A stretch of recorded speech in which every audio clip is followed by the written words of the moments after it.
రాజశేఖర రెడ్డి గారు కూడా ఆశ్చర్యపోయేలా, అంటే అబ్దుల్ కలాం గారు వస్తున్నారట, రాష్ట్రపతి అబ్దుల్ కలాం గారు ఏం చెప్పావు ఏంటి అని ఆయన కూడా ఆశ్చర్యపోయేంతలా చెప్పారంటే ఇక అబ్దుల్ కలాం గారిని మీరు ఎలా ఇంప్రెస్ చేశారు? అబ్దుల్ కలాం గారిని ఎలా ఇంప్రెస్ చేయగలిగారు?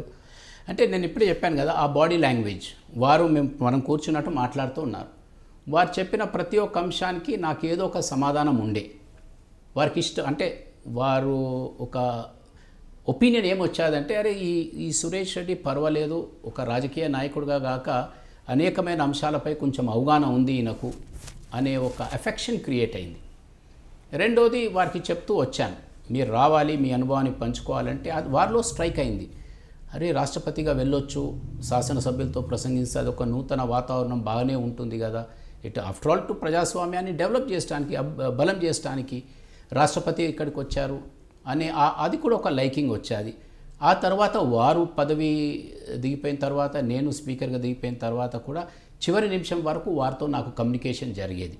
అప్పుడప్పుడు ఫోన్ చేసి అడిగేవారు నన్ను, ఏంటా నీ గోదావరి నది ఎంత ఎక్స్ప్లాయిట్ అయిపోయింది, ఎంత వాడుకున్నారు, కృష్ణా నది ఎంత వాడుకున్నారు అనేది, ఇటువంటి అనేకమైన అంశాలు వారి పదవులు లేకపోయినా నేను లేకపోయినా వారిని కలిసినప్పుడు వారు నన్ను అడిగేవారు. అప్పుడప్పుడు ఏదైనా ప్రోగ్రామ్స్ ఉంటే వాళ్ళ ఆఫీస్ నుంచి నాకు ఇన్ఫర్మేషన్ వచ్చేది.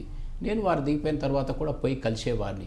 సో పదవులు అనేవి ఇంపార్టెంట్ కాదు. పదవులో ఉన్న సమయంలో మనకు ఆ నాయకుడికి మధ్యన జరిగిన ఆ కాన్వర్జేషన్ కానీ, ఆ చర్యలు కానీ, అది కొన్ని నాయకులలో ఒక మంచి అభిప్రాయం కలిగిస్తుంది. దాని తర్వాత ఏమవుతుందంటే, పదవులకు వెళ్ళిపోయిన తర్వాత కూడా ఆ సన్నిహిత సంబంధాలు ఇంకా కొనసాగడానికి అవకాశాలు ఉంటాయి.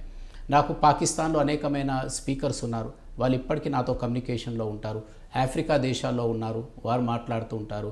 కెనడాలో ఉన్నారు, ఆస్ట్రేలియాలో ఉన్నారు, సింగపూర్లో. వారు దిగిపోయారు పోస్ట్ నుంచి, నేను దిగిపోయాను. But still we maintain a cordiality. దానికి కారణం ఏంటంటే, పదవిలో ఉన్న సమయంలో మనం బాధ్యతగా కొంచెం బాగుంటే దిగిపోయిన తర్వాత కూడా మంచితనం అనేది లాభం అవుతుంది. అంటే ఇంత విశేష అనుభవం ఇంతలా విశేష అనుభవం గడించారు. రాష్ట్రపతిని అసెంబ్లీకి తీసుకొచ్చారు, అసెంబ్లీలోనే ఒక విజిబిలిటీ తీసుకొచ్చారు. అందరితో అటు చంద్రబాబు నాయుడుతో కావచ్చు, ఇటు రాజశేఖర రెడ్డి గారితో ఇట్లా బేష్ అనిపించుకున్నారు, ఎటువంటి తారతమ్యాలు లేకోకుండా. Hi, this is Suresh Reddy, former speaker.